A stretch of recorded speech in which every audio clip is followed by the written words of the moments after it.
कौन थी वो? मैं 8 महीने की प्रेग्नेंट थी और अपनी डिलीवरी के लिए अपने मायके गई थी। माँ ने मुझे फोन पर बताया, घर के पीछे की तरफ जो खाली जमीन थी ना, वहां पर एक नया कमरा बनवा लिया है। इतने सालों के बाद जैसे ही अपने घर में कदम रखा, कुछ अलग सा लगा।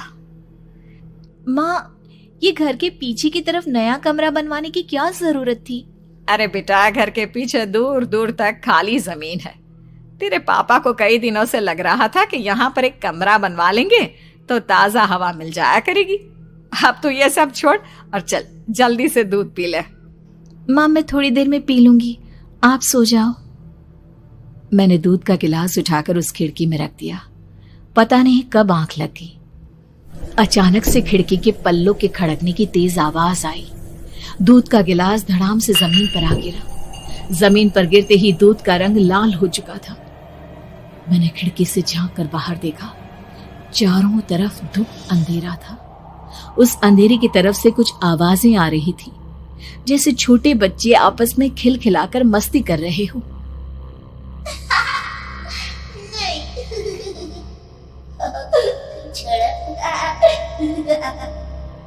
इतनी रात को इतने घनघोर अंधेरे में बच्चों की आवाज कैसे आ रही है? घड़ी में वक्त देखा तो ठीक 12 बजे थे। देखकर मैं सन्न रह गई। बुरी आत्माओं और भूतों की कई कहानियां मैं सुन चुकी थी। वक्त भी कुछ ऐसा ही था। ऊपर से मैं प्रेग्नेंट। सुना था कि ऐसे वक्त में अक्सर बुरी आत्माएं औरतों का पीछा करती हैं। तो क्या मेरे पीछे भी?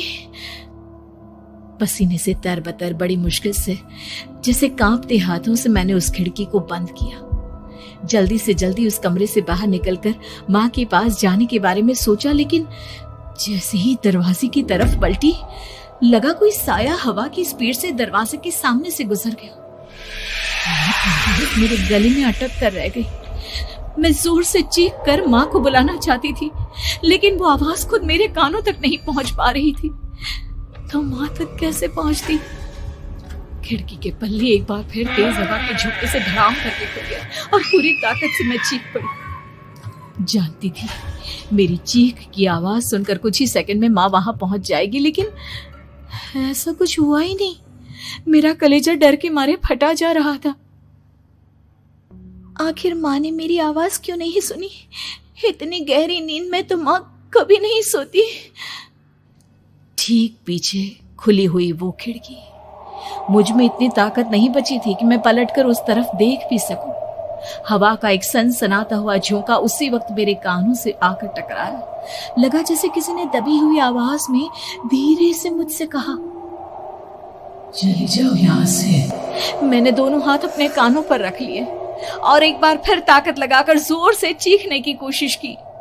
माँ! पापा! मेरी आवाज उस कमरे की दीवारों से टकराकर वापस मुझे ही सुनाई दे रही थी। जितनी ताकत के साथ मैंने चीखने की कोशिश की थी, कुछ ही देर बाद उससे कहीं ज्यादा तेज और दर्दनाक चीख मुझे सुनाई देने लगी। ये आवाज ठीक मेरे पीछे खिड़की से आ रही थी। वो आवाज मेरे कानों में पिघलते हुए लोहे की तरह गिर रही थी। उन आवाजों में हैवानियत थी। वो आवाजें किसी इंसान की नहीं है, इतना मैं समझ चुकी थी। कांप रहे हाथों से मैंने अंधेरे में कुछ ढूंढने की कोशिश की।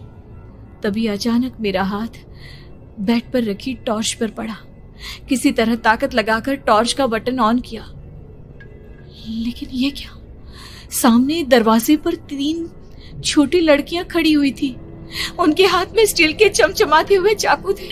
मैं घबराकर लड़खड़ाई और पीछे की तरफ हटी, लेकिन तब तक वो मेरे पास आ चुकी थी। उनकी गर्दन टेढ़ी थी और उनके हाथों के वो चाकू मेरे पेट को निशाना बनाने को तैयार। मैं जोर से चीखी, नहीं, छोड़ दो मेरे बच्चे को, मत मारो, मत मारो, छोड़ दो मेरे बच्चे को। सोनाली, क्या हुआ बेटा? तू इतनी डरी हुई क्यों है? उठ बेटा, क्या हुआ? हड़बड़ाकर मैंने अपनी आंखें खोली। देखा तो दिन निकल आया था।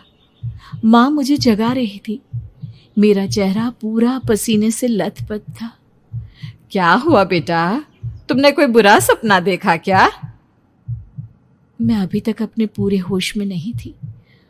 वो मेरे बच्चे को मार देगी माँ।